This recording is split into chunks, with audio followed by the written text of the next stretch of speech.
আসসালামু আলাইকুম। স্বাগত জানাচ্ছি আরটিভির জেলার সংবাদে। শুনছিলেন শিরোনাম, আপনাদের সঙ্গে আছি আমি মৌসুমী রহমান। শীঘ্রই বাংলাদেশ ভ্যাকসিন পাবে বলে আশ্বাস দিয়েছেন পরিকল্পনা মন্ত্রী ও স্বাস্থ্য সচিব। সকালে রাজধানীর আগারগাঁওয়ে সাধারণ অর্থনৈতিক বিভাগে আয়োজিত একনেক সভা শেষে এসব কথা বলেন তারা। সভায় কোভিড-19 ভ্যাকসিন ক্রয়, সংরক্ষণ ও বিতরণে ৫,৬৫৯ কোটি টাকা বরাদ্দ সহ ৯,৫৬৯ কোটি টাকার ৬টি প্রকল্পের অনুমোদন দেওয়া হয়। সেলিম মালিকের রিপোর্ট। ভারতের ভ্যাকসিন রপ্তানি নিষেধাজ্ঞায় দেশের টিকা পাওয়ার অনিশ্চয়তা নিয়ে গেল সোমবার স্বাস্থ্য, পররাষ্ট্র মন্ত্রণালয় সহ সংশ্লিষ্টদের দিনভর নানা আলোচনা, বোদ্ধাদের সমালোচনার পর মঙ্গলবারই একনেকে ভ্যাকসিন ক্রয়, সংরক্ষণ সহ নানা প্রক্রিয়ার জন্য বরাদ্দ দিয়ে প্রকল্প অনুমোদন দিল জাতীয় অর্থনৈতিক পরিষদের নির্বাহী কমিটি একনেক। বৈঠকে গণভবন থেকে ভার্চুয়ালি সভাপতিত্ব করেন প্রধানমন্ত্রী শেখ হাসিনা। সভা শেষে ভ্যাকসিন ক্রয়ের বিষয়ে জানতে চাইলে সাংবাদিকদের সাথে কথা বলেননি স্বাস্থ্যমন্ত্রী। তবে স্বাস্থ্য সচিব জানান, G2G কোনো বিষয় নয়, ভ্যাকসিন পাওয়া যাবে দ্রুতই। যেভাবে আসুক জিনিসটা, ভারতের সরকার এবং আমাদের সরকার তো অবহিত আছেন, এতে তো কোনো সন্দেহ নাই। আশা করছি দেরি হবে। এদিকে একনেক সভা পরবর্তী সংবাদ সম্মেলনে একই আশ্বাস দেন পরিকল্পনা মন্ত্রীও। জানান, 18 বছরের ঊর্ধ্বে সবাই পাবে ভ্যাকসিন। তো আমাদের সরকার যে চুক্তি করেছে, যে সরকারের সঙ্গে আমরা বিশ্বাস করি আমরা চুক্তিগুলো পুঙ্খানুপুঙ্খভাবে মানা হবে এবং আমরা কনফিডেন্ট, আমাদের তরফ থেকে আমরা শতভাগ তৈরি। আমরা অর্থের যোগান আছে, ব্যবস্থাপনা আমরা গড়ে তুলেছি।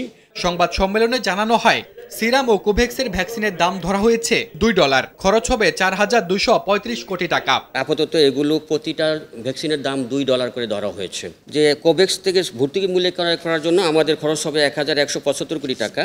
আর যেটা বাজারে কোভ্যাক্স অথবা অন্য কোনো প্রতিষ্ঠান থেকে যেটা 11% জন্য আমরা নিব, সেটা একটু দাম বেশি পড়বে, সেটা আমরা ধরেছি আপাতত 2,262 কোটি টাকা। এদিকে ভ্যাকসিন ক্রয়, সংরক্ষণ সহ প্রয়োগের নানা প্রক্রিয়ার জন্য নীতিমালা প্রস্তুত করেছে স্বাস্থ্য মন্ত্রণালয়। মঙ্গলবার সকালে তা মন্ত্রণালয় পাঠায় স্বাস্থ্য অধিদপ্তর। 137 পৃষ্ঠার এই নীতিমালায় বলা হয়েছে, টিকা দেশে আনার 2 মাস পর তা প্রয়োগ সম্ভব হবে। সেলিম মালিক, আরটিভি, ঢাকা। নারায়ণগঞ্জে কথিত ধর্ষণ ও হত্যার শিকার স্কুল ছাত্রীর জীবিত ফেরার ঘটনায় বিচার বিভাগীয় তদন্ত প্রতিবেদনের ওপর হাইকোর্টে শুনানির আগামী 13 জানুয়ারি। প্রতিবেদনে আসামিদের ভয় দেখিয়ে ও মারধর করে কিশোরীকে ধর্ষণ ও হত্যা করার স্বীকারোক্তি দিয়েছে পুলিশ, এ তথ্য উঠে এসেছে। বিচারপতি এম ইনায়েতুর রহিম ও বিচারপতি মোহাম্মদ মোস্তাফিজুর রহমানের হাইকোর্ট বেঞ্চে 25 পৃষ্ঠার প্রতিবেদন হাইকোর্টে দাখিল করা হয়। এর আগে গতকাল এ ঘটনায় নারায়ণগঞ্জের চিফ জুডিশিয়াল ম্যাজিস্ট্রেটের বিচার বিভাগীয় তদন্ত প্রতিবেদন হাইকোর্টে আসে। গেল বছর 4 জুলাই 5ম শ্রেণীর ছাত্রী নিখোঁজ হলে পরদিন পিতার করা মামলায় পুলিশের কাছে আব্দুল্লাহ, রকিব ও খলিল 164 ধারায় স্বীকারোক্তিমূলক জবানবন্দিতে ছাত্রীকে গণধর্ষণের পর হত্যার কথা স্বীকার করে। অথচ 23 আগস্ট ওই ছাত্রী ফিরে আসে। পরে নথি তলবের নির্দেশনা চেয়ে হাইকোর্টে রিভিশন আবেদনে বিচার বিভাগীয় তদন্তের নির্দেশ দেন হাইকোর্ট। আসতো তাহলে আমাদের সামনে ম্যাটারটা এভাবে আসতো না। যেহেতু যিনি হত্যা হয়েছেন, নিহত হয়েছেন, তিনিই জীবিত আছেন, তখনই প্রশ্নটা আমাদের কনসার্নসে লেগেছে। আমরা আদালতের সামনে এসেছি। যদি এই ঘটনা না ঘটতো, মেয়েটি সত্যিকার অর্থেই মারা যেত আর তাদেরকে জবরদস্তি করে স্বীকারোক্তিমূলক জবানবন্দি নেওয়া হতো, হয়তো এর উপর ভিত্তি করেই তাদের মৃত্যুদণ্ডের সাজা হয়ে যেত। হাইকোর্ট ডিভিশনেও হয়তো এটি বহাল থাকতো। আদালত সেই মন্তব্যই করেছেন। তখন আমরা সবাই অন্ধকারে থেকে যেতাম আর মানুষের ফাঁসি হয়ে যেত।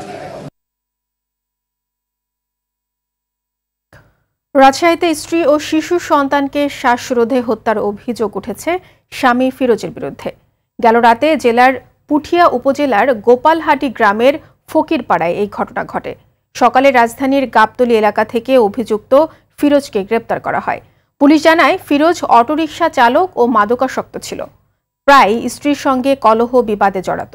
এদিকে যশোরের বাঘারপাড়ায় অজ্ঞাত এক নারী মরদেহ উদ্ধার করেছে পুলিশ। এছাড়া সকালে ঢাকার দোহারের চরকুশাই গ্রামে পুকুরের পানিতে ডুবে আলভি নামের 4 বছরের এক শিশুর মৃত্যু হয়েছে। অবশেষে 25 দিন পর কক্সবাজারের কিশোরী লাকিমে চাকমার মরদেহ সৎকার করা হয়েছে। সোমবার বিকেলে রামু উপজেলার জাদিমুরা বৌদ্ধ মহাশ্মশানে তার সৎকার হয়। এর আগে আদালতের নির্দেশে সদর হাসপাতালের মর্গ থেকে মরদেহটি মা বাবাকে বুঝিয়ে দেয় র্যাব। তদন্তকারী কর্মকর্তা অর্জুন চৌধুরী জানান, লাকিমে চাকমার বয়স 16 বছর। প্রাপ্তবয়স্ক না হওয়ায় মা বাবার কাছে মরদেহ হস্তান্তরের নির্দেশ দেয় আদালত। 2020 সালের 5 জানুয়ারি টেকনাফ থেকে লাকিমে চাকমা অপহরণ হয়। পরিবার মামলা করলে তদন্ত করে অপহরণ নয় মর্মে প্রতিবেদন দেয় পিবিআই। আতাউল্লাহ নামের এক যুবক ধর্মান্তরিত করে বিয়ে করে লাকিমকে। গত 10 মে বিষ পান করে মৃত্যুর পর মরদেহ নিয়ে পরিবার ও স্বামীর মধ্যে বিরোধ দেখা দেয়। চট্টগ্রামের রহমতগঞ্জে ব্রিটিশ বিরোধী আন্দোলনে স্মৃতি বিজড়িত যাত্রা মোহন সেনগুপ্তের 150 বছরের পুরনো ভবন রক্ষার দাবি জানিয়েছে চট্টগ্রাম ইতিহাস সংস্কৃতি গবেষণা কেন্দ্র। একই সঙ্গে বাড়িটি বিপ্লবীদের স্মৃতি জাদুঘর হিসেবে প্রতিষ্ঠার দাবি জানান। সকালে চট্টগ্রাম প্রেস ক্লাবে সংবাদ সম্মেলনে এই দাবি জানানো হয়। এতে সংহতি প্রকাশ করেন খ্যাতিমান সমাজবিজ্ঞানী প্রফেসর ডক্টর অনুপম সেন। মানবতাবিরোধী অপরাধ ট্রাইব্যুনালের প্রসিকিউটর অ্যাডভোকেট রানা দাশগুপ্ত, কবি সাংবাদিক আবুল মোমেন সহ বিশিষ্টজনরা। সংবাদ সম্মেলনে কবি আবুল মোমেন বলেন, যতীন্দ্রমোহন সেনগুপ্তের বাড়িটি সাংস্কৃতিক সম্পদ। এটির সুরক্ষা নিশ্চিত করার দায়িত্ব রাষ্ট্র ও নাগরিকদের। গতকাল আদালতের আদেশের কথা বলে এক ব্যক্তি বুলডোজার দিয়ে বাড়িটি ভাঙতে চেয়েছেন। পরে স্থানীয়দের নিয়ে প্রতিরোধ গড়ে তোলেন রানা দাশগুপ্ত।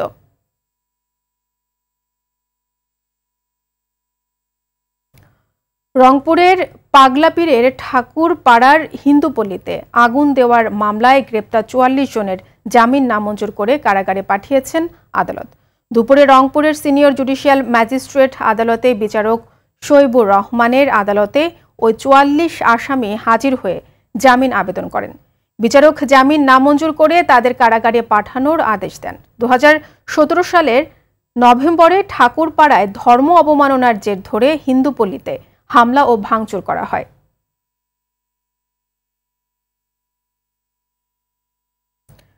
আওয়ামী লীগের যুগ্ম সাধারণ সম্পাদক মাহবুবুল আলম হানিফ বলেছেন, স্থানীয় সংসদ সদস্যের সঙ্গে বিরোধের জেরে ওবায়দুল কাদেরের ভাই যেসব কথা বলেছেন তা সামগ্রিক মাঠের চিত্র নয়। এটা নিয়ে কেউ আত্মসন্তুষ্টিতে থাকতে চাইলে থাকতে পারে। সকালে কুষ্টিয়ায় আয়োজিত অনুষ্ঠানে তিনি এসব কথা বলেন। হানিফ বলেন, জনবিচ্ছিন্ন দল বিএনপির লক্ষ্য একটাই, তারা যে কোনো নির্বাচনে নানা কথাবার্তা বলে পরাজয়ের লজ্জা লুকাতে চায়। দল বিব্রত হয় এমন কোনো কথাবার্তা না বলতে দলীয় নেতাকর্মীদের প্রতি আহ্বানও জানান হানিফ।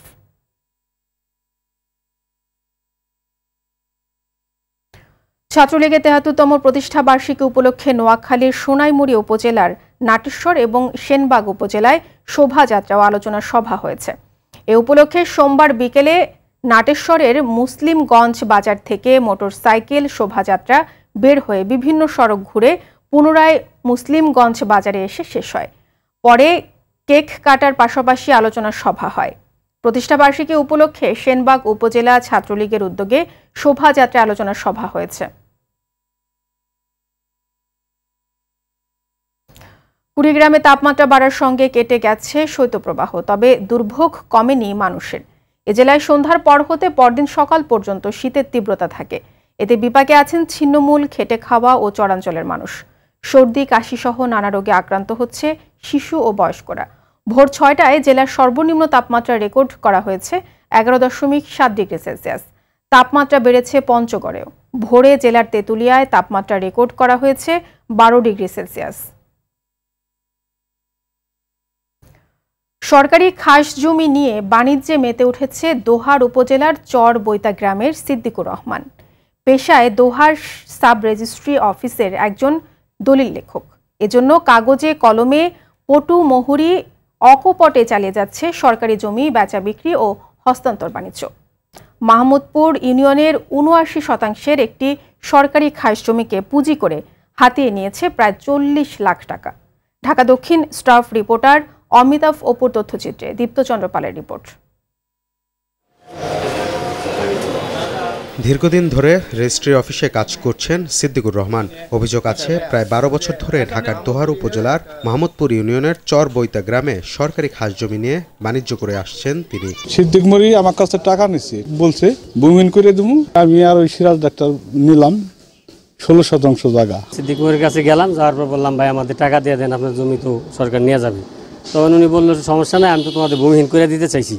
সরকারি খাস জমি বিক্রি বা হস্তান্তরের কোনো আইন না থাকায় বিভিন্ন কৌশলের আশ্রয় নেন সিদ্দিক মুহুরী। খাস জমিকে নিজের দখলি জমি বলে প্রচার করে টাকার বিনিময়ে কাগজপত্র তৈরি করে তা হস্তান্তর করে হাতিয়ে নেন লাখ লাখ টাকা। ৩৭,৫০,০০০ টাকার মতো জায়গার দাম আসছে, ৫ জনের কাছে বিক্রি করছে। এই জমিটা যে সরকারি এইটুকু একটু জানি, স্বাভাবিক এই পুরো এলাকায় আপনার এভাবে চলতেছে।